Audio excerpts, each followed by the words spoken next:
நம்ம ஹெல்த்தியாக வாழ்கிறதுக்கு 3 டிப். ஃபஸ்ட்டு வந்து நம்மளோட ஃபுட், செகண்ட் வந்து எக்ஸசைஸ், தேர்டு வந்து நல்ல ஸ்லீப்.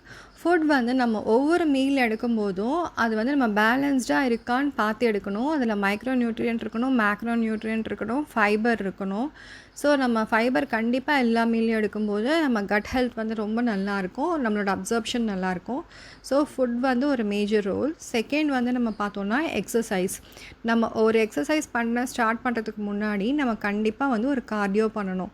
கார்டியோன்னு நான் சொல்கிறது வாக்கிங் நான் ரெக்கமெண்ட் பண்ணுறேன். பட் வந்து வாக்கிங் 10,000 ஸ்டெப்ஸ்ன்னு சொல்கிறாங்க. பட் அட்லீஸ்ட் நீங்கள் ஒரு 5,000 ஸ்டெப்ஸாவது டெய்லி வாக் பண்ணுற மாதிரி பிளான் பண்ணிக்கோங்க. அது முடிச்சுட்டு வந்து நீங்கள் ஒரு ஃப்ளோர் எக்ஸசைஸோ இல்லை என்ன எக்ஸசைஸ் நீங்கள் பண்ணாலுமே உங்கள் போன் வந்து நல்லா ஸ்ட்ரென்தன் ஆகும்.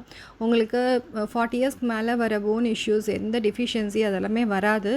நீங்கள் டெய்லி தொடர்ந்து எக்ஸசைஸ் பண்ணிகிட்டு இருக்கும்போது நீங்கள் ரொம்ப யூத்ஃபுல்லாக இருப்பீங்க, ஸ்ட்ரெஸ் ஃப்ரீயாக இருப்பீங்க. எல்லாத்துக்குமே எக்ஸசைஸ் வந்து ஒரு பேசிக்கான நீடடான ஒன்று. நீங்கள் டாக்டர்கிட்ட போவேன்னு நினச்சிங்கன்னா டெய்லி வாக் அண்ட் எக்ஸசைஸ் பண்ணிங்கனாலே நீங்கள் வந்து ரொம்ப ஹெல்த்தியாக இருக்க முடியும். தென் தேர்டு வந்து பார்த்திங்கன்னா அட்லீஸ்ட் நீங்கள் 10 o'clock படுக்க போயிடணும். நல்ல தூக்கம், ஒரு 6 hours வந்து நீங்கள் டீப்பாக ஸ்லீப் இருந்துச்சு அப்படின்னாலே உங்களால் வந்து நல்லா ஆக்டிவாக இருக்க முடியும். இது இல்லாமல் நம்ம வந்து மந்த்லி ஒன்ஸ் இல்லை அந்த மாதிரி ஒரு ட்ரெக்கிங் பிளான் பண்ணுறது, ஃபேமிலி டைம் ஸ்பெண்ட் பண்ணும்போது நம்மளால் வந்து ஒரு ஹெல்தி லைஃப் ஸ்டைல் வந்து வாழ முடியும். தேங்க்யூ.